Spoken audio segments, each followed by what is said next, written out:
Okay, we are all over this story for you. Breaking this morning, Dutch authorities say a flight attendant who was in touch with a woman who died from Hantavirus in South Africa has been admitted to a hospital after showing symptoms. There are also new reports that some of the Americans who were on board that ship plagued by an outbreak for days have returned back home. Well, now there's growing worry that they may have brought the rare and deadly virus back with them. Nick's here with the latest on this story. Nick, officials in several states are now monitoring this entire situation. Absolutely, Mark. They're doing what they call contact tracing. They want to make sure that anyone who is on this ship is not taking that virus anywhere with them without being traced. While the CDC tries to tamp down public fears, at least 3 state health departments are keeping tabs on people who were just on board the MV Hontavirus. The New York Times reports that California, Georgia, and Arizona state health departments are each monitoring residents who were on that beleaguered ship.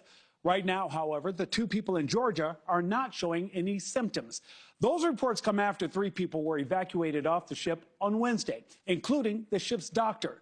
There have been 3 confirmed hantavirus cases on board, with 5 more suspected. 3 passengers have died.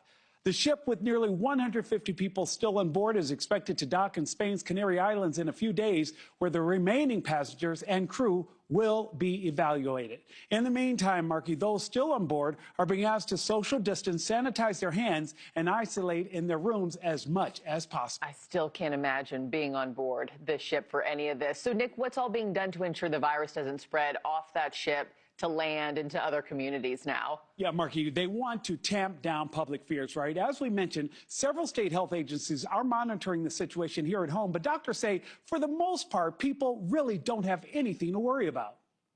The only documented cases where it looked like there might be human-to-human spread were very close contacts, husband and wife, parent and child, people who lived in very close proximity to one another.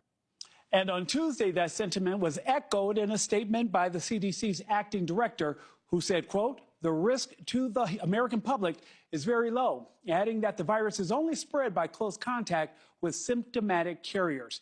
Meanwhile, the ship's crew and passengers will be examined in Spain before being sent to their home countries. The 14 Spanish passengers on board will then quarantine in a military hospital in Madrid before being allowed to return to their communities. Other countries have said they will isolate or monitor passengers when they return home. The World Health Organization is set to give an update around 9 a.m. Eastern this morning. And of course, Marky, we will follow that and bring you the latest. Yeah, we'll be tuned in, but praying for safety and health for all involved. Nick, thank you so much.